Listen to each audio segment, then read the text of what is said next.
Hello everyone, welcome back to our channel.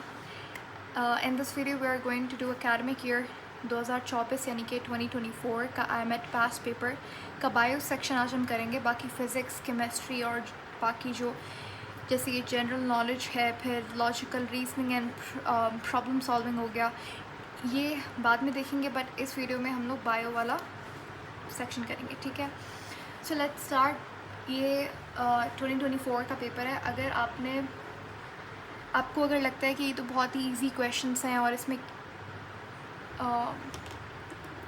आप बिल्कुल ही 95 plus score कर सकते हो, आसानी 95% प्लस स्कोर कर सकते हो आईएमएट के अंदर, तो देखिए बायो वाला सेक्शन सबसे आसान होता है क्योंकि एक तो of course you are applying for med school, तो वैसे ही एक एस्पिरेंट को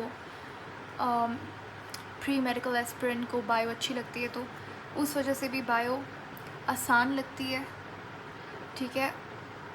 लेकिन असल जो कंपटीशन होता है, ये बात मैंने पिछली जब हम सिलेबस डिस्कस कर रहे थे वहाँ पे भी कही थी, उस वीडियो के अंदर भी, कि द पॉइंट और you can say the competition starts with physics और केमिस्ट्री। केमिस्ट्री भी इतनी मुश्किल नहीं होती। बायो केमिस्ट्री में अगर आप फुल स्कोर भी करते हो तो इट्स नॉट अ चॉइस, आपको फुल स्कोर करना ही पड़ेगा in order to be in the list of your desired university until and unless उस मेड स्कूल का कट ऑफ जो है वो थोड़ा सा हाई है, ठीक है। तो बायो केमिस्ट्री में तो आपका टारगेट फुल स्कोर ही होना चाहिए, ठीक है। जिस तरीके के क्वेश्चन है उस हिसाब से it's like not a big deal. But physics, maths और जीके, इन दिनों के अंदर जो कंपटीशन होता है वो यहाँ पे होता है, ठीक है। Okay, with all of that let's begin. Question number 10 हमारे पास, यानी कि सबसे पहला बायो का सवाल है, which process occurs with mitochondria. I know it's a very easy question, लेकिन फिर भी I will do my job, मैं आप एक्सप्लेन करूँगी क्वेश्चन को।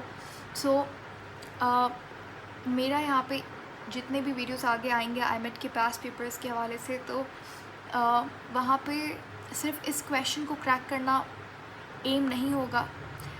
आई वुड लाइक कि थोड़ा बहुत इन्फॉर्मेशन आपको मिले। जैसे इस क्वेश्चन के अंदर माइटोकॉन्ड्रिया की बात की हुई है, so let's just discuss a little bit about mitochondria, और फिर क्या प्रोसेस होता है, उसके कितने स्टेप्स हैं, कहाँ पे होता है, जितनी भी रिलेटेड इन्फॉर्मेशन जो मुझे अभी याद आ रही है that I will share to you. Okay, तो भाई इन ऑप्शंस में से कौन सा ऐसा प्रोसेस है जो कि माइटोकॉन्ड्रिया से रिलेटेड है या फिर माइटोकॉन्ड्रिया में होता है। तो माइटोकॉन्ड्रिया यानी कि power house of the cell, सबको पता है। ये जाना जाता है अपने एक प्रोसेस के लिए जिसको हम कहते हैं सेल्यूलर रेस्पिरेशन। सही है, सेल्यूलर रेस्पिरेशन। माइटोकॉन्ड्रिया में जब ये होती है तो हम लोग एरोबिक रेस्पिरेशन की बात कर रहे होता है, ठीक है, यानी कि जिसके लिए O2 रिक्वायर्ड होगी। अब ये है क्या, यानी कि ग्लूकोज की प्रेजेंस के अंदर जब आप ऑक्सीजन की प्रेजेंस के अंदर जब आप ग्लूकोज को तोड़ेंगे, यानी कि उसका ब्रेक डाउन करवाएंगे, तो आपके पास जो एनर्जी मिलेगी वो किस फॉर्म में होगी, वो ATP यानी कि केमिकल एनर्जी की फॉर्म में होगी। सही है। और हम खाना खाते हैं, हम कुछ भी करते हैं, वो उसका एंड रिज़ल्ट क्या होता है, एनर्जी लेना। तो एनर्जी मिलती कैसे खाने से, हम लोग जो जितना भी न्यूट्रिशन ले रहे हैं वो ग्लूकोज है, ठीक है। ग्लूकोज को तोड़ने से ATP बन रहा है। अब ये जो प्रोसेस है इसे हम सेल्यूलर रेस्पिरेशन कहते हैं। इसके 3 स्टेप्स होते हैं, ठीक है। थोड़ा सा वो देख लेते हैं इसके कौन से 3 स्टेप्स होते हैं। पहला होता है ग्लाइकोलिसिस। ग्लाइकोलिसिस का मतलब क्या है, ग्लूकोज का टूटना। ये तकरीबन 10 स्टेप का एक प्रोसेस होता है। यहाँ पे ग्लूकोज जो है वो एक ग्लूकोज का मॉलिक्यूल ब्रेक डाउन हो रहा होता है 2 पायरुवेट के मॉलिक्यूल में, ठीक है। तो ये हो गया फर्स्ट स्टेप। ग्लाइकोलिसिस कहाँ पे होता है, ग्लाइकोलिसिस होता है साइटोप्लाज्म में। याद रखिएगा ये साइटोप्लाज्म में होता है, ये माइटोकॉन्ड्रिया में नहीं होता। दूसरी बात, ये हमारे पास एक कॉमन स्टेप है बिटवीन प्रोकैरियोट्स एंड यूकैरियोट्स। ये बैक्टीरिया के अंदर भी होगा और ये हमारे अंदर भी होगा, सही है। तो ये एरोबिक और एनएरोबिक रेस्पिरेशन दोनों के अंदर जो कॉमन स्टेप है वो क्या है, वो है ग्लाइकोलिसिस। दूसरा जो डिफरेंट चीज़ है प्रोकैरियोटिक और यूकैरियोटिक रेस्पिरेशन में या फिर एरोबिक एनारोबिक रेस्पिरेशन के अंदर, वो क्या है, वो बाकी के 2 स्टेप्स हैं। कौन से? दूसरा स्टेप है क्रेब्स साइकिल, सही है। और क्रेब्स साइकिल हमारे पास होता है माइटोकॉन्ड्रियल मैट्रिक्स में। अब माइटोकॉन्ड्रियल मैट्रिक्स क्या है, for those who don't know, ये जो आप यहाँ पे खाली जगह देख रहे हैं, जैसे सेल में साइटोप्लाज्म है, तो ये माइटोकॉन्ड्रिया के अंदर ये जो जगह है ये माइटोकॉन्ड्रियल मैट्रिक्स है। माइटोकॉन्ड्रिया की 2 सेल मेम्ब्रेन होती है, सेल मेम्ब्रेन नहीं कह सकते आप, कह सकते डबल मेम्ब्रेन होती है, सही है। अंदर वाली मेम्ब्रेन जो होती है वो इस तरीके से कॉन्वोल्यूटेड होती है और इसे हम कहते हैं क्रिस्टा, सही है। तो क्रेब्स साइकिल माइटोकॉन्ड्रियल मैट्रिक्स में हो रहा है। थर्ड हमारे पास जो स्टेप है वो है इलेक्ट्रॉन ट्रांसपोर्ट चेन, इसे आप इलेक्ट्रॉन चेन या फिर रेस्पिरेशन चेन भी कह सकते हैं। ये स्टेप कहाँ पे होता है, ये इनर माइटोकॉन्ड्रियल मेम्ब्रेन में होता है, यानी कि जिसे आप क्या क्रिस्टा भी कहते हैं। यहाँ पे सही जवाब क्या है, तो माइटोकॉन्ड्रिया में कौन सा प्रोसेस हो रहा है, सेलुलर रेस्पिरेशन, ठीक है। यहाँ पे आप ग्लाइकोलिसिस क्यों नहीं होगा, क्योंकि देखें ग्लाइकोलिसिस एक स्टेप उन्होंने कह दिया, और वैसे भी ग्लाइकोलिसिस हमारे पास सेलुलर रेस्पिरेशन का तो पार्ट है, लेकिन वो माइटोकॉन्ड्रिया में तो हो नहीं रहा, साइटोप्लाज्म में हो रहा है, सही है। क्वेश्चन नंबर 2 है हमारे पास, what is hydrogen bond, hydrogen bond क्या है। थोड़ा सा यहाँ पे भी आई थिंक इनको केमिस्ट्री में क्वेश्चन, ये क्वेश्चन आपको केमिस्ट्री में भी देखने को मिल सकता था। थोड़ा सा यहाँ पे इसके बारे में पढ़ लेते हैं। जब हम बात करते हैं केमिकल बॉन्ड की, तो केमिकल बॉन्ड हमारे पास 2 तरीके का होता है। एक होता है इंटर मॉलिक्यूलर बॉन्ड, सही है, और एक होता है intra molecular bond. Inter molecular bond का मतलब ये है कि जैसे 2 मॉलिक्यूल्स हैं, ये H2O का एक मॉलिक्यूल, ये H2O का दूसरा मॉलिक्यूल, इनके दरमियान में जो फोर्स होगी वो होगी इंटर मॉलिक्यूलर फोर्स की वजह से, और इंट्रा मॉलिक्यूलर फोर्स वो होती है जो कि एक मॉलिक्यूल के अंदर होती है। फॉर एग्जांपल अगर मैं H2O का मॉलिक्यूल खोल के यहाँ पे रख दूँ तो कुछ इस तरीके का दिखेगा, सही है। यहाँ पे जो आप फोर्स देख रहे हैं मॉलिक्यूल के अंदर ऑक्सीजन हाइड्रोजन के दरमियान में, ये है इंट्रा मॉलिक्यूलर फोर्स। अब इंट्रा मॉलिक्यूलर फोर्स आप 9th मैट्रिक के अंदर भी पढ़ते हैं। ये कौन कौन सी होती है, ये कोवलेंट बॉन्ड होता है, आयोनिक हो सकता है,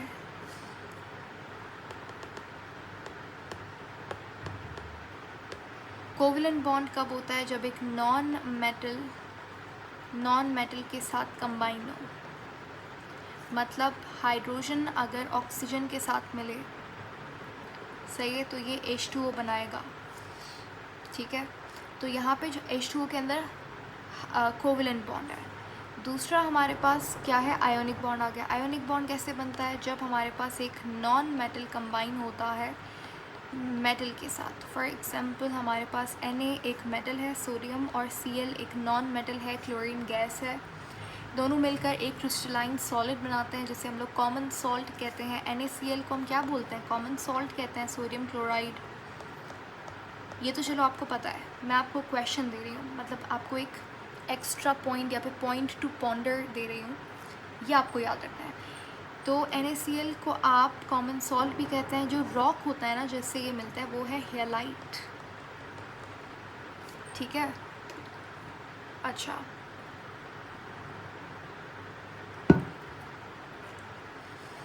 तो ये हमारे पास हो गए क्या, ये हो गए इंट्रा मॉलिक्यूलर बॉन्ड्स। तीसरा लास्ट हमारे पास है मेटालिक बॉन्ड, जगह नहीं है तो I am just going to utilise that space. Anyways, तो यहाँ पे मेटालिक बॉन्ड आ गया, यानी कि मेटल मेटल के दरमियान में जो बॉन्ड है वो है मेटालिक बॉन्ड, ठीक है। अच्छा, ऑन द फ्लिप साइड या फिर ऑन द अदर हैंड हमारे पास है इंटर मॉलिक्यूलर बॉन्ड। ये बॉन्ड होता है 2 मॉलिक्यूल्स के दरमियान में। इसके 3 टाइप्स होते हैं, 3 मेन इंटर मॉलिक्यूलर फोर्सेस की टाइप्स होती हैं। पहली हमारे पास है डिस्पर्जन, चलो पूरा नाम लिख लेते हैं, लंदन डिस्पर्जन फोर्सेस, ठीक है। लंदन डिस्पर्जन फोर्सेस, ये वो फोर्सेस हैं जो कि 2 नॉन पोलर मॉलिक्यूल्स के दरमियान में होंगी। नॉन पोलर का तो आपको पता होगा, ठीक है। जैसे एग्जांपल की अगर हम बात करें अगर मेरे पास यहाँ पे CH4 है यानी कि मीथेन का मॉलिक्यूल नॉन पोलर है बेचारा, ये दूसरा CH4 है, इन दोनों के दरमियान में जो फोर्स होगी वो लंदन डिस्पर्जन फोर्स होगी, ठीक है। दूसरा हमारे पास जो टाइप है जो कि पोलर और पोलर कंपाउंड के दरमियान में होगा वो कहलाता है डायपोल डायपोल इंटरैक्शन या फिर dipole dipole forces. Dipole dipole interactions क्या होती हैं? जब एक पोलर मॉलिक्यूल दूसरे पोलर मॉलिक्यूल से अट्रैक्ट हो रहा है। एग्जाम्पल के तौर पे अगर मैं HCl की बात करूं और HCl की बात करूं, इन दोनों मॉलिक्यूल्स के दरमियान में डायपोल डायपोल इंटरैक्शन है। कैसे? जैसे क्लोरीन के ऊपर पार्शियल नेगेटिव चार्ज है, हाइड्रोजन के ऊपर पार्शियल पॉजिटिव चार्ज है, दोनों अट्रैक्ट करेंगे। अब डायपोल डायपोल इंटरैक्शन की एक स्पेशल टाइप है जिसे आप कहते हैं, इसी की टाइप है जिसे आप कहते हैं हाइड्रोजन बॉन्ड। अब पूरा मुझे असल में यहाँ पे लिखा हुआ था हाइड्रोजन बॉन्ड, मुझे समझाना हाइड्रोजन बॉन्ड था, लेकिन मैंने कहा कि थोड़ा सा आपको बैकग्राउंड का रिविजन हो जाएगा in case you know, in case you don't know तो फिर आपको ये सब कुछ may be as a surprise जानने को मिल गया या फिर जो भी है। बट दोबारा से वापस आते टॉपिक पे, हाइड्रोजन बॉन्ड की बात कर रहे थे। हाँ, so hydrogen bond dipole dipole interaction का ही एक टाइप है, ठीक है। इसमें क्या होता है, जब हमारे पास हाइड्रोजन का कोई मॉलिक्यूल, जैसे एग्जांपल ले लो चलो H2O, ये यानी कि हाइड्रोजन जब किसी इन 3 एलिमेंट्स जो कि हाईली इलेक्ट्रॉन नेगेटिव है इनके साथ होगा तो उन मॉलिक्यूल्स के दरम्यान में हाइड्रोजन बॉन्डिंग होगी। वो 3 मॉलिक्यूल्स एलिमेंट्स कौन से हैं? फ्लोरीन, ऑक्सीजन और नाइट्रोजन, ठीक है। फ़ोन करके याद रख सकते हो आप। तो अगर मैं H2O की बात करूँ तो इसमें ऑक्सीजन भी है, इसमें हाइड्रोजन भी है, दोनों मॉलिक्यूल्स हैं, पोलर हैं दोनों। तो अब यहाँ पे जो डायपोल डायपोल इंटरैक्शन होगी वो क्या कहलाएगी? वो हाइड्रोजन बॉन्ड कहलाएगी, ठीक है। इसी तरीके से अगर मैं हाइड्रोफ्लोरिक एसिड की बात करूँ तो यहाँ पे कौन सी बॉन्डिंग होगी? यहाँ पे हाइड्रोजन बॉन्ड होगा, ठीक है। तो हाइड्रोजन बॉन्ड क्या है? ये बॉन्ड होता है हाइड्रोजन एटम और किसी स्ट्रॉन्गली इलेक्ट्रोनेगेटिव एलिमेंट के दरमियान में, जैसे कि फ्लोरीन हो गया, ऑक्सीजन हो गया और या फिर नाइट्रोजन हो गया, ठीक है। चलें, तो अब यहाँ पे ऑप्शंस में अगर आप देखो तो आपको कौन सा ऑप्शन ठीक लग रहा है? ऑप्शन ए में वो कह रहा है कि बिटवीन हाइड्रोजन एटम, या फिर और दूसरा कौन सा मॉलिक्यूल होगा? Strongly electronegative. बिल्कुल सही है। ये कोवलेंट बॉन्ड है? नहीं, ये कोवलेंट बॉन्ड नहीं है, स्ट्रॉन्ग बॉन्ड है कह सकता है। ये नॉन पोलर मॉलिक्यूल्स के दरमियान में नहीं होता, क्योंकि मैंने बताया कि hydrogen bond is a type of what? Dipole dipole interaction. ये एक बॉन्ड है जो कि अगर होता है, बनता है हाइड्रोजन और ऑक्सीजन के दरमियान में, सिर्फ और सिर्फ पानी के अंदर ऐसा नहीं है। ये आपके पास किसी भी इलेक्ट्रोनेगेटिव, हाईली इलेक्ट्रोनेगेटिव एलिमेंट के दरमियान में बन सकता है, हाइड्रोजन और दूसरा एलिमेंट के दरमियान में। ये एक बॉन्ड है जहाँ पे हाइड्रोजन और दूसरा जो आयोनाइज्ड एटम होगा जैसे कि फॉस्फोरस, उनके दरमियान में हाइड्रोजन बॉन्डिंग बनती है। तो ऑप्शन ए यहाँ पे सबसे फिटेस्ट, सबसे कूलेस्ट ऑप्शन मुझे लग रहा है, तो आई गो विद ऑप्शन ए, ठीक है। आई होप अच्छे से क्लियर हो गया होगा, समझ आ गया होगा। क्वेश्चन नंबर 12 है हमारे पास, इन यूकैरियोटिक सेल, यानी कि हमारी बात हो रही है। तो यूकैरियोटिक सेल के अंदर अभी मैंने ऊपर बताया था, देखो जो भी मैं यहाँ पे चीज़ लिख रही हूँ, ये सारी इन्फॉर्मेशन से, चाहे इस पेपर में आपको कोई क्वेश्चन देखने को मिले ना मिले, लेकिन ये सब इन्फॉर्मेशन यूज़फुल है। इसमें कोई भी बात ऐसी नहीं है जो कि एक्स्ट्रा है या फिर बहुत ही मुश्किल है, ठीक है। तो जैसे अभी मैंने ऊपर बताया था क्रेब्स साइकिल, तो थैंकफुली मैंने वहाँ पे एक्सप्लेन कर दिया था, तो इसीलिए क्वेश्चन नंबर 12 को आई गेस यहाँ पे मुझे और एलैबोरेट करने की ज़रूरत नहीं है। So you better know now, I hope, कि क्रेब्स साइकिल कहाँ पे होती है। हाँ, तो क्रेब्स साइकिल कहाँ पे होगी? माइटोकॉन्ड्रियल मैट्रिक्स में। वेरी गुड, ठीक है। साइटोप्लाज्म में ग्लाइकोलिसिस होगा, बाकी इंटरनल मेम्ब्रेन ऑफ माइटोकॉन्ड्रिया में यानी कि क्रिस्टा में क्या चीज़ होगी? Electron transport chain. What kind of monosaccharide is glucose? हमारे पास कार्बोहाइड्रेट की 3 टाइप्स होती हैं। एक होता है मोनोसेक्राइड यानी कि सिंगल यूनिट शुगर, सेक्राइड यानी कि यूनिट, मोनो यानी कि एक। तो जो 1 यूनिट वाली शुगर है वो मोनोसेक्राइड कहलाती है, और फिर जब 2 से 10 मोनोसेक्राइड्स आपस में मिलकर एक चेन बनाती हैं तो उसे आप ओलिगोसेक्राइड कहते हैं। और फिर जब 10 से ज़्यादा मोनोसेक्राइड्स मिलकर बहुत ही लॉन्ग चेन बनाती हैं उसे आप पॉलीसेक्राइड कहते हैं, जैसे कि सेलुलोज हो गया, इसके अलावा स्टार्च हो गया, ग्लाइकोजन हो गया, ये सब का सब हमारे पास एगार हो गया, ठीक है। और कुछ है पेप्टाइडोग्लाइकन, काइटिन, ये सारा का सारा क्या है, पॉलीसेक्राइड है। मोनोसेक्राइड, ग्लूकोज किस तरीके की मोनोसेक्राइड है, तो मोनोसेक्राइड के अंदर हमारे पास डिफरेंट कैटेगरीज होती हैं, जैसे कि सबसे पहले शुरू होता है 3 कार्बन शुगर से, जिसे आप ट्रायोस कहते हैं। फिर 4 कार्बन शुगर टेट्रोस होती है। फिर 5 कार्बन शुगर पेंटोस, यानी कि राइबोस, रेबुलोस, ये पेंटोस शुगर से। पूछ रहा है कि ग्लूकोज किस तरीके की शुगर होती है, तो ग्लूकोज होती है 6 कार्बन शुगर, 6 कार्बन होते हैं ग्लूकोज में। फार्मूला आपको पता होगा C6H12O6। कितना कार्बन है, 6 कार्बन है। Which pentose sugar is present in RNA nucleotide, RNA के अंदर कौन सी पेंटोस शुगर मौजूद होती है, तो यहाँ पे होती है राइबोस शुगर, ठीक है। इसने न्यूक्लियोटाइड की बात की है। DNA के अंदर होती है राइबोस, लेकिन इसके सेकंड कार्बन पे ऑक्सीजन नहीं होता, जिसकी वजह से ये कहलाती है डीऑक्सीराइबोस शुगर। इसीलिए DNA की फुल फॉर्म क्या होती है, डीऑक्सीराइबोस शुगर।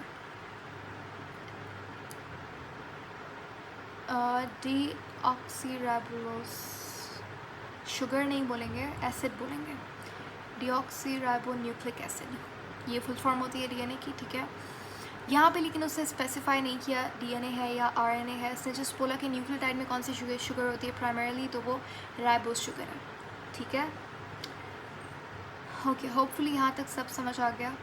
क्वेश्चन नंबर 15 है हमारे पास, what are carrier proteins, carrier proteins कौन से होते हैं। देखिए हमारी जो सेल मेम्ब्रेन है उसके वो किससे मिलकर बनती है, वो बनती है इस तरीके का एक मॉडल जो कि दिया था सिंगर और निकल्सन ने 1972 के अंदर, जिसको कहते हैं फ्लूइड मोज़ैक मॉडल। ये मॉडल हमें कहता है कि आपके पास लिपिड की, फॉस्फोलिपिड की बाइलेयर होती है और उस बाइलेयर के दरमियान में इस तरीके से कुछ प्रोटीन के मॉलिक्यूल्स पड़े हुए होते हैं।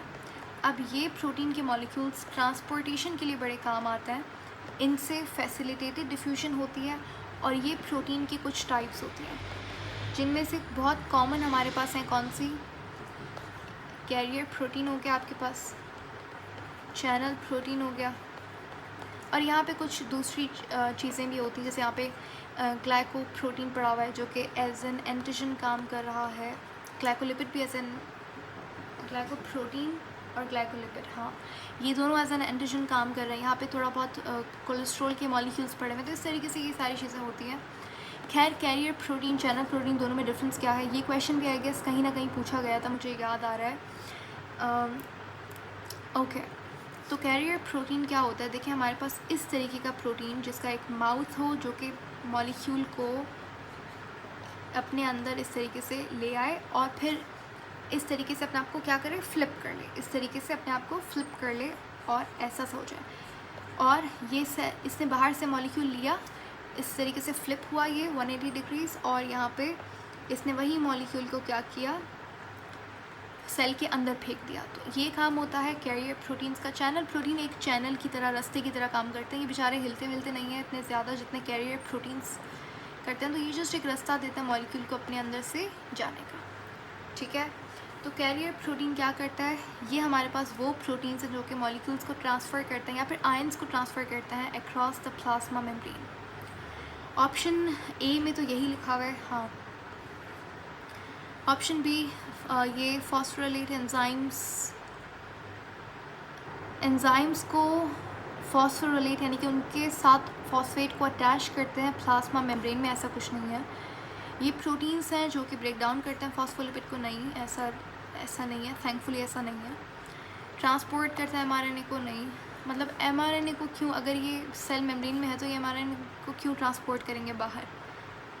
प्रोटीन्स जो कि ट्रांसपोर्ट नहीं, भाई किसी RNA वगैरह को ट्रांसपोर्ट नहीं करते, ये बेचारे सिंपल सीधे साधे प्रोटीन हैं सेल मेम्ब्रेन में पड़े हुए हैं जो कि मॉलिक्यूल्स को, आयंस को ट्रांसपोर्ट करते हैं क्रॉस द मेम्ब्रेन। तो ऑप्शन ए यहाँ पे बेहतरीन ऑप्शन है। Question number 16, what is cells energy currency. Simple सा सवाल है।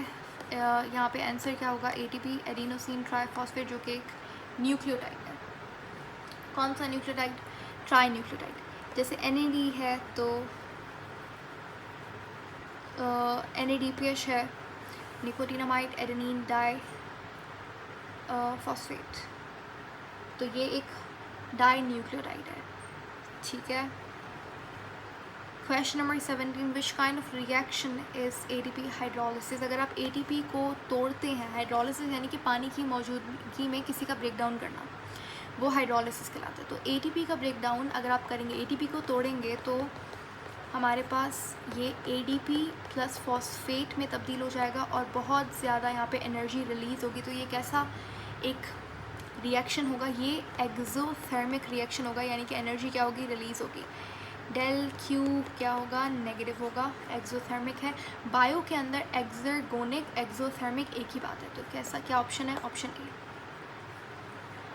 18th, the presence of intercellular compartmentalisation, यानी कि सेल्स के अंदर इस तरीके से यहाँ पे कुछ है, यहाँ पे कुछ है, यहाँ पे न्यूक्लियस है, फिर यहाँ पे ये ER आ गई। तो ये जो कंपार्टमेंट्स बने हुए हैं, ये किस सेल का कैरेक्टरिस्टिक है। तो ये तो हो सकता है कॉम्प्लेक्स सेल में, और हमारा सेल बहुत कॉम्प्लेक्स है, प्लांट का भी बड़ा कॉम्प्लेक्स है। तो यूकैरियोटिक सेल का ये काम होता है।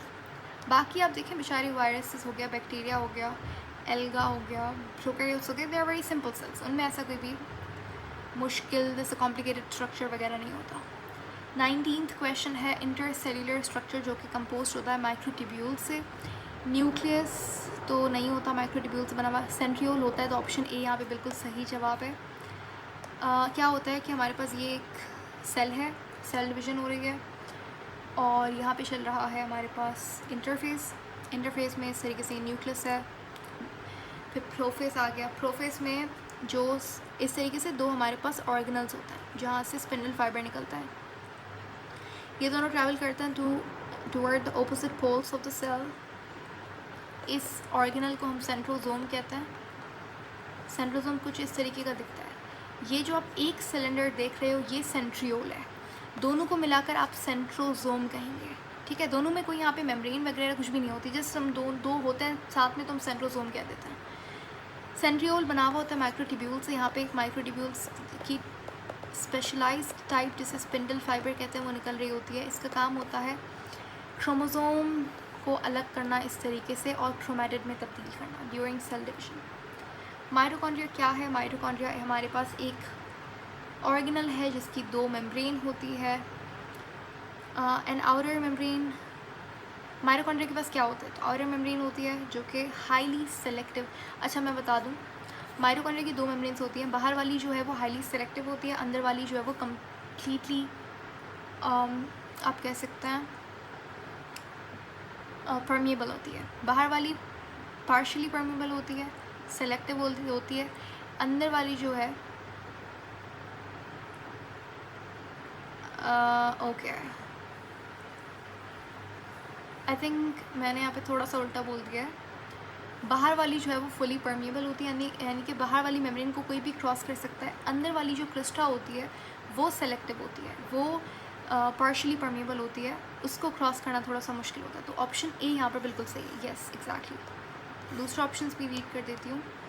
वो कह रहा है कि आउटर मेम्ब्रेन है, ठीक है, अंदर वाली सेलेक्टिवली परमिएबल है, तो बिल्कुल सही है। ऑप्शन बी में कह रहा है आउटर मेम्ब्रेन सेलेक्टिव है, तो ऐसा नहीं है, आउटर मेम्ब्रेन फुली परमिएबल है। बाकी ऑप्शंस आप पढ़ सकते हो, तो ऑप्शन ए यहाँ पे बिल्कुल सही है।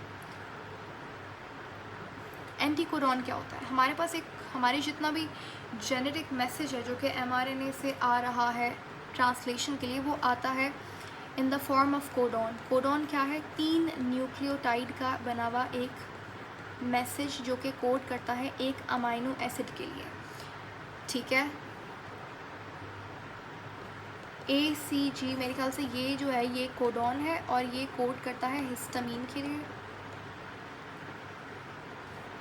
नहीं ACG नहीं, AUG है एग्जैक्टली। AUG जो है वो हिस्टामीन के लिए कोड करता है, हिस्टामीन अमाइनो एसिड का नाम है।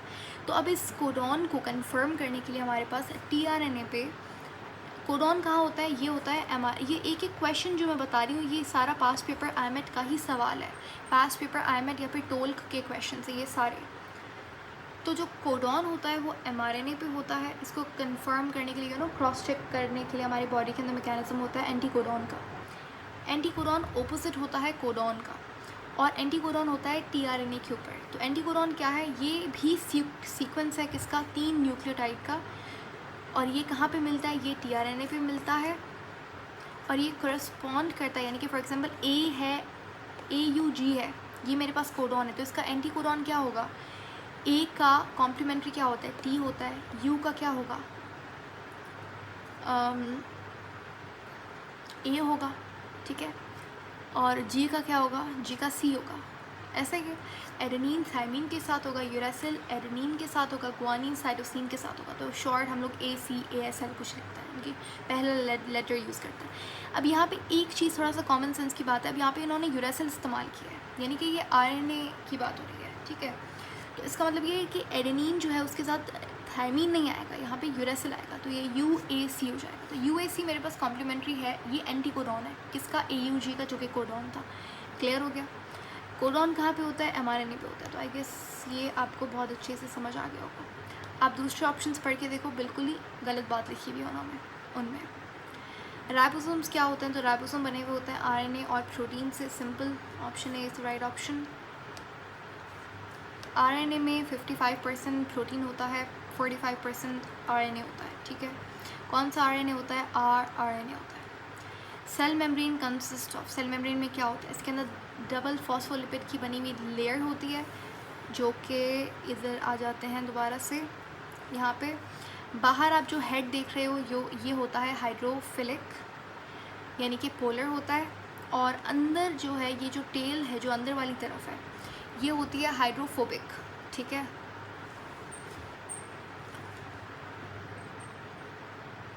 ये हाइड्रोफोबिक होती है, इसीलिए ये अंदर की तरफ होती है। तो सही जवाब क्या होगा हमारे पास, ऑप्शन ए पढ़ लेता है, डबल फॉस्फोलिपिड लेयर है, बिल्कुल सही। टेल कैसी है, हाइड्रोफोबिक है, जो कि इनवर्ड फेस कर रही है, और इसके दरमियान में इंटीग्रल और पेरिफेरल प्रोटीन्स होते हैं। पेरिफेरल यानी कि थोड़ा सा जैसे हमारे पास ग्लाइकोप्रोटीन है, ठीक है, ये तो चलो एक कॉन्जुगेटेड मॉलिक्यूल हो गया। दूसरे जो मॉलिक्यूल्स हैं कुछ बिल्कुल इनबिल्ट होता है, ये इंटीग्रल, जैसे चैनल प्रोटीन है, कैरियर प्रोटीन है, ये इंटीग्रल प्रोटीन्स हैं। इसके अलावा कुछ इस तरीके से प्रोटीन्स होते हैं जो कि थोड़े से फ्री होते हैं, ये पेरिफेरल प्रोटीन्स होते हैं, बाउंड्री पे होते हैं। दूसरा अगर आप देखें, कोलेस्ट्रॉल फॉस्फोलिपिड की लेयर है जो कि प्रोटीन लेयर को एनक्लोज करी है, गलत लिखा हुआ है इन्होंने, ठीक है, प्रोटीन लेयर को थोड़ी एनक्लोज करी है। डबल लेयर है ट्राइग्लिसराइड की, नो, क्योंकि सिर्फ लिपिड थोड़ी है, ट्राइग्लिसराइड यानी कि लिपिड हो गया, तो उसके अंदर फॉस्फेट भी तो है, फॉस्फोलिपिड है। ग्लाइकोप्रोटीन की लेयर है कंटेनिंग फॉस्फोलिपिड, नो, प्रोटीन का यहाँ पे जिक्र ही नहीं किया इन्होंने। Okay, layer of fatty acid, I guess option A यहाँ पे बिल्कुल सही जवाब है। क्वेश्चन नंबर 24 है, इन protein synthesis what is translation. Translation कहते हैं जब हमारे पास RNA से प्रोटीन बन रहा हो, तो ये ट्रांसलेशन कहलाती है। ये एक ऐसा प्रोसेस है जिसके अंदर mRNA ये जाता है राइबोसोम पे, और राइबोसोम पे प्रोटीन बनाता है, ठीक है। ये मैसेज लेकर आता है DNA से in the form of codon, और यहाँ पे tRNA आता है हेल्प करने के लिए, जिसके पास होता है एंटीकोडॉन, और ये जाता है साइटोप्लाज्म में, और ये बेचारा ढूंढ के अमाइनो एसिड लाता है राइबोसोम के पास, और इस तरीके से पॉलीपेप्टाइड चेन बनती जाती है, ठीक है। तो ये एक प्रोसेस है जिसके अंदर mRNA इस्तेमाल होता है और कन्वर्ट होता है स्पेसिफिक सीक्वेंस यानी कि प्रोटीन के अंदर। mRNA कन्वर्ट हो रहा है प्रोटीन, बिल्कुल सही, ट्रांसलेशन ऐसे ही बोलता है।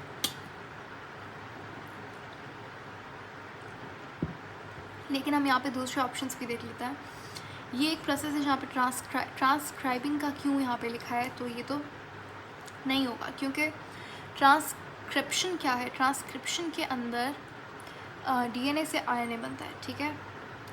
Specific recognition of rRNA by amino acids, no, ऐसा कुछ भी नहीं हो रहा.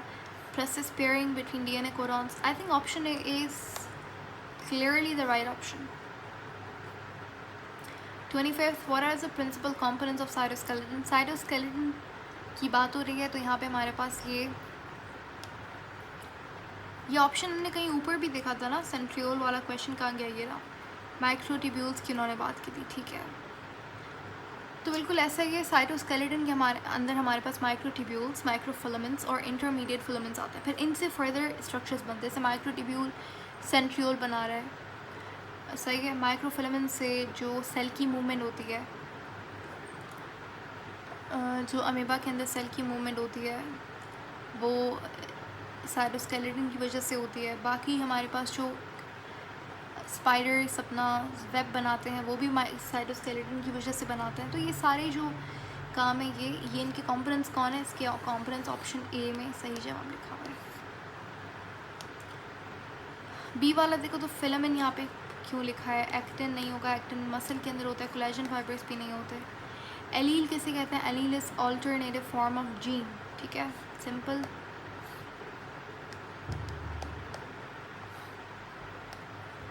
हेट्रोसाइगस कंडीशन के अंदर वो एलील, कौन सा एलील एक्सप्रेस करता है? अगर मेरे पास हेट्रोसाइगस कंडीशन है, फॉर एग्जांपल ये टॉल है, ये शॉर्ट है, ये हेट्रोसाइगस कंडीशन है. ये होमोजाइगस डोमिनेंट कंडीशन है, ये होमोजाइगस रिसेसिव कंडीशन है. जिसको नहीं पता ये क्या है भाई, डोमिनेंट वो है जो कि अपने आप को एक्सप्रेस करे, डोमिनेट करे, पावर दिखाए. तो जो अपना जो फिनोटाइप है जिसके पास ऐसी सी कंडीशन है या फिर ऐसी सी कंडीशन है, तो यहाँ पे इन दोनों केसेस के अंदर जो डोमिनेंट वाला है वो एक्सप्रेस करेगा, ठीक है. हमेशा एक्सप्रेस, इन्होंने पूछा एक्सप्रेस कौन सा करता है, तो हमेशा डोमिनेंट एक्सप्रेस करता है. शॉर्ट इंसान तभी होगा जब उसके पास कौन सी, जिसके जीनोटाइप में कंडीशन क्या है? शॉर्ट, डॉर्फ, ठीक है, स्मॉल डी स्मॉल. इसी कंडीशन में ये शॉर्ट डॉर्फ होगा, ठीक है. फिर पूछा है व्हाट आर म्यूटेशंस. म्यूटेशन क्या होती है? जब भी हमारे पास सेल के जीनोम में यानी कि डीएनए में या फिर जेनेटिक मैटर के अंदर कोई भी ऑल्टरेशन आ जाए, यानी कि कोई कमी पेशी हो जाए, कोई भी एक अमाइनो एसिड का सीक्वेंस चेंज हो जाए, तो वो म्यूटेशन कहलाती है, ठीक है. Mutation leads to evolution. Mutation can be negative, mutation can be positive. तो ऑप्शन ए आप बिल्कुल सही है. ओके, 29th क्वेश्चन है ट्रांसलेशन. अभी पढ़ा था हमने ट्रांसलेशन कैसा प्रोसेस है. तो ट्रांसलेशन एक ऐसा प्रोसेस है जिसके अंदर mRNA makes what, it makes proteins, या फिर आप इसे कह सकते हो पॉलीपेप्टाइड चेन्स, ठीक है. न्यूक्लियस में होता है ट्रांसलेशन, नहीं. साइटोप्लाज्म में होता है. Synthesis of RNA from DNA, नहीं. ये ट्रांसक्रिप्शन होगी. ट्रांसक्रिप्शन से सिमिलर होता है, नहीं. एक्सक्लूसिवली यूकैरियोटिक के अंदर होता है, नहीं. आपका प्रोकैरियोट्स में भी ट्रांसलेशन होती है. ऑप्शन ए सही है यहाँ पे. क्वेश्चन नंबर 30 है हमारे पास. ये इन्होंने एक सीक्वेंस दिया हुआ है, आपको इसका कॉम्प्लीमेंट्री सीक्वेंस बताना होगा. सिंपल सी बात है. अब जैसे सी है तो सी के साथ कॉम्प्लीमेंट्री क्या होगा? साइटोसिन के साथ ग्वानिन होता है. तो जी से स्टार्ट होने वाला सीक्वेंस ही ऑप्शन में सही जवाब होगा. अब जैसे यहाँ पे ए आ रहा है पहले में, तो मैं ऑप्शन बी को एलिमिनेट कर दूँगी, ऑप्शन डी को मैं एलिमिनेट कर दूँगी. मेरे पास बचा ऑप्शन ए, सी, ई. आगे देखते हैं. अब सेकंड पे भी सी है तो सी का जी आएगा. तो इन तीन ऑप्शंस में सेकंड पे जी ही है. फिर है जी, तो यानी कि सी आ जाएगा. ऑप्शन ए को मैं सी को मैं एलिमिनेट कर दूँगी क्योंकि यहाँ पे फोर्थ पे सी आ रहा है. आना क्या, सॉरी थर्ड पे ए आ रहा है, सी आना चाहिए था. Now I am left with 2 options, ठीक है. अब मैं पूरा देखने के बजाय मैं क्या कर रही हूँ, आप पूरा भी देख सकते हैं वैसे. चलो देख लेते हैं. कैपिटल डी है तो यहाँ पे कैपिटल ए आ जाएगा. दोनों में सेम है, इसीलिए मैं कह रही थी इनको स्किप करके हम लोग आगे चलते हैं, जो कि दोनों में चेंज है. जैसे चलो यहाँ पे टी ए है, यहाँ पे टी टी, यानी कि टी जो है वो चेंज है. तो इसका मतलब ये नेक्स्ट इसके पास क्या है? ए है, तो ए का टी हो जाएगा, ठीक है. दोनों में टी है. आप, मुझे पता है आपको नज़र नहीं आ रहा होगा, तो इसीलिए हमें आपको हटा देता है इसको. फिर है दोबारा से टी, तो यहाँ पे क्या आएगा, ए आना चाहिए, तो इसीलिए यहाँ पे ए आ रहा है। ये देखें टी आया फिर ए आया, ये टी आया ए आया, तो ऑप्शन ए यहाँ पे बिल्कुल सही है। ओके, रेप्लिकेशन एक ऐसा प्रोसेस है जिसके अंदर क्या होता है, रेप्लिकेशन बोलें, डुप्लीकेशन बोलें, या फिर डीएनए सिंथेसिस बोलें, और भी आप इसे कुछ बोल सकते हैं। आई मीन 2-3 डीएनए पॉलीमराइजेशन बहुत अच्छा नाम है। इन सब का मतलब एक ही होता है कि डीएनए से जब डीएनए बनता है तो इसे हम कहते हैं रेप्लिकेशन। यहाँ पे क्या हो रहा है कि डीएनए टेम्पलेट किसे बोलते हैं, कि जो चीज़ को देखकर आप एक नई चीज़ बनाओ वो टेम्पलेट है। फॉर एग्जांपल नया डीएनए बनेगा पुराने वाले को देख के, तो ये जो है ये टेम्पलेट है, सही है, और ये मेरे पास नया डीएनए बना है। तो डीएनए का बनना from a template to synthesise new DNA molecules, बिल्कुल सही है। DNA is used as a template to synthesise new RNA, नहीं, आरएनए का ये तो ट्रांसक्रिप्शन हो गई। Daughter cells are formed from a mother cell. No, RNA is used as a template. नहीं, RNA is नहीं, ऑप्शन ए सही है। 32nd क्वेश्चन हमारे पास, I mean question number 32, prokaryotic operon क्या होता है। देखो, जब हम बात करते हैं डीएनए पॉलीमराइजेशन की, तो यहाँ पे कुछ चीज़ें होती हैं। जिस पॉइंट से डीएनए की पॉलीमराइजेशन शुरू होगी, कुछ मॉलिक्यूल होते हैं। अब डीएनए 2 मीटर लंबा एक स्ट्रैंड है, कहाँ से पॉलीमराइजेशन शुरू होगी, कहाँ से डीएनए बनना शुरू होगा, तो यहाँ पे कुछ मॉलिक्यूल्स लगे हुए होते हैं जो बताते हैं कि भाई डीएनए पॉलीमराइजेशन यहाँ से शुरू करो। इन मॉलिक्यूल्स को हम बोलेंगे प्रमोटर। प्रमोटर वो जगह, वो मॉलिक्यूल है जहाँ से डीएनए की पॉलीमराइजेशन डुप्लीकेशन शुरू होगी। फिर उसके बाद कुछ ऐसे मॉलिक्यूल्स होते हैं, इसको बोलते हैं हम ओपेरॉन। ओपेरॉन क्या करता है, ये जाके हमारे पास डीएनए पे कुछ मॉलिक्यूल्स के ऊपर होता है ओपेरॉन, और बेसिकली ये डीएनए के ही जीन्स होते हैं जो कि आपस में कंबाइंड होता है, यानी कि ग्रुप ऑफ जीन्स आप उन्हें बोल सकते हो ओपेरॉन्स। ये क्या करते हैं, ये gene turn on turn off का काम करते हैं। ये रेगुलेशन, यानी कि जब डीएनए डुप्लीकेशन हो रही है या फिर जब ट्रांसक्रिप्शन भी हो रही है, तो उस दौरान ये जो ओपेरॉन है, अच्छा ये मैं आपको ट्रांसक्रिप्शन के बारे में बता रही हूँ। ट्रांसक्रिप्शन में प्रमोटर होता है, यहाँ पे ओपेरॉन होता है। तो ओपेरॉन्स क्या करते हैं, ये रेगुलेशन का काम करते हैं, ठीक है, कि यहाँ पे कौन सी चीज़ कैसे अटैच होगी, सीक्वेंस क्या होगा आरएनए का बनने का, ठीक है, तो ये ओपेरॉन्स का काम होता है। ओपेरॉन्स क्या है, ये एक फंक्शनल यूनिट है, जीन्स का ग्रुप है, जिसका काम होता है डीएनए की सीक्वेंसिंग को कंट्रोल करना, टर्न ऑफ टर्न ऑन का काम करना, रेगुलेशन का काम करना, मेंटेनेंस का काम करना। इन सब ऑप्शंस में से आई होप आपने पढ़ लिए होंगे अभी तक। मैं I read it for you. Option A functional unit है, ग्रुप ऑफ एडजेसेंट जीन्स है, ये कंट्रोल करता है और डीएनए की सीक्वेंस को रेगुलेट करता है, बिल्कुल सही। फिर भी ऑप्शंस बाकी भी हम पढ़ेंगे। ये ग्रुप है एडजेसेंट न्यूक्लियस का, बिल्कुल सही, जो कि इंडिपेंडेंट नहीं, जो ओपेरॉन होता है उसके अंदर सारे के सारे जो जीन्स हैं वो एक दूसरे के ऊपर डिपेंडेंट होता है, ठीक है। प्रोटीन कॉम्प्लेक्स नहीं है, आरएनए कॉम्प्लेक्स भी नहीं है, डीएनए सीक्वेंस एलिमेंट्स है जो कि एक ही टाइप का रेगुलेटरी फंक्शन करता है, नहीं, ये डिफरेंट तरीके का रेगुलेटरी फंक्शन करता है। सो 2024 बायो सेक्शन इज डन। अभी देखते हैं chemistry and physics. If you want a video on physics and chemistry and this time logical reasoning, मैंने कभी भी आईमेट की लॉजिकल रीजनिंग के ऊपर कोई भी वीडियो नहीं बनाया। So if you need any help with that, you can definitely let me know, and I'll try my best to come up with a logical reasoning, or फिर I'm at maths की videos के साथ। I'll see you the next time. Until then, take care. Thank you so much for watching.